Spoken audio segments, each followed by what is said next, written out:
ఇందో set చేసి పెట్టావు. ఏం కూర అయింది ఈరోజు? ఏం కూర చామని నీకు ఇష్టం కదా అని కాకరకాయ కూర చేస్తున్నా. ఈ చిట్టి చిట్టి కాకరకాయలు ఇలాంటివి తీసుకోవాలి, అన్నీ ఒకే సైజు ఉన్నవన్నమాట. ఈ కాకరకాయలది లోపలది ఇత్తనాలు తీసేసి ఇదిగో ఈ పప్పులన్నీ వేసి కారం చేసి మిక్సీకి పెట్టుకొని శుభ్రంగా ఆ కారం ఈ కాయల్లో పెట్టి ఫ్రై చేస్తా. అది మొత్తం నీకు చెప్తానన్నమాట, వీడియో తీసుకో.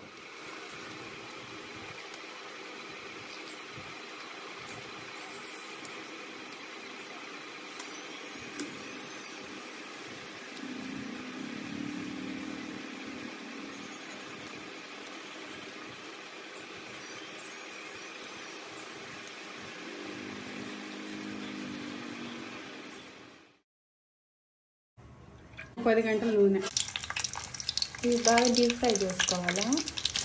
లైట్గా మరి డీప్ కాదు, లైట్గా చూపిస్తా. ఈ ఏరియాలోపు దీంట్లోకి పెట్టి మనం కారం ప్రాసెస్ నేను మిక్సీ చేస్తా.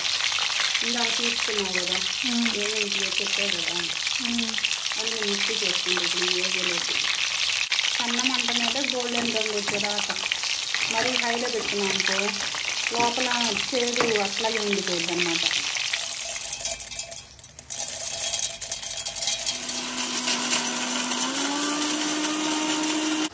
వేగే అవి ఇంకా కొంచెం ఆడాలి. ఎందుకు నీకు అంత ఆత్రం నేను చెబుతాను. స్మెల్ గుమాయిస్తుంది, నోరూరుతుంది, అందుకని అయిపోయిందేమో తొందరగా తింటామనే కదా చేస్తుంది. బాగా ఆకలిగా ఉంది, హాస్టల్లో ఉండి ఉండి సరిగ్గా తినలేదు. ఇట్లా పచ్చిగా ఉంది కదా, ఇంకొంచెం ఆడాలన్నమాట. అయిపోయిందా కారము? అయిపోయింది. ఇదిగో ఇట్లా అయిపోయినాక కొంచెం పొడి పొడిగా లేకుండా ముద్ద కోసం ఇదిగో ఈ నెయ్యి మన ఇంట్లో కాసిన నెయ్యి చూడు. మనం బయట కొనం కదా. ఇప్పుడే కరివేపాకు మెంతులు వేసి కాసా చూడు ఎంత బాగుందో. ఇదిగో ఇట్లా కొంచెం ముద్ద వచ్చేట్టుగా మనకి వేసి పెట్టుకుంటే పిల్లలకి కానీ కారం లేకుండా ఇట్లా లోపల కాయలో పెట్టేటప్పుడు విడిపోకుండా బాగుండిద్ది అనమాట. వేగిపోయినాయి చూడు, ఇట్లా ఉన్నప్పుడు తీయాలి కాయలు తీసుకుని.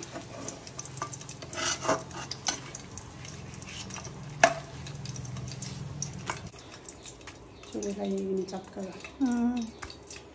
నెయ్యి వేసి పిసికాను కదా చక్కగా.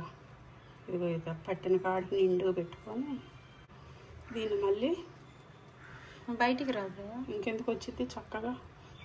మనం పొడిగది కాదు కదా, ముద్ద చేసి పెడుతున్నాం కదా, నెయ్యి లోపల మెల్ట్ అయ్యే కొద్దీ చక్కగా అతక్కపోయింది లోపల పిండికి. ఇంకా అన్నిటికీ ఇలాగే పెట్టుకోవాలి.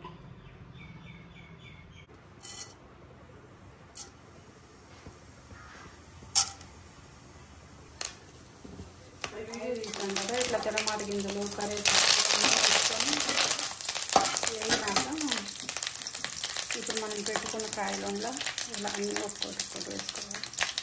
సిమ్లో అంతే. ఇప్పుడు అంతా వేగింది, దీంట్లో పచ్చి ఏమి లేదు. ఇట్లా వేసుకోవాలని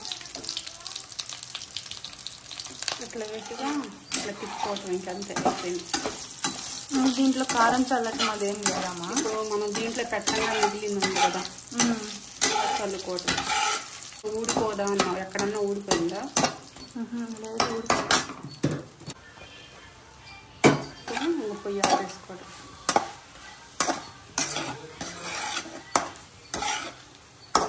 ఇంకంటే పొయ్యి ఆపేయటం.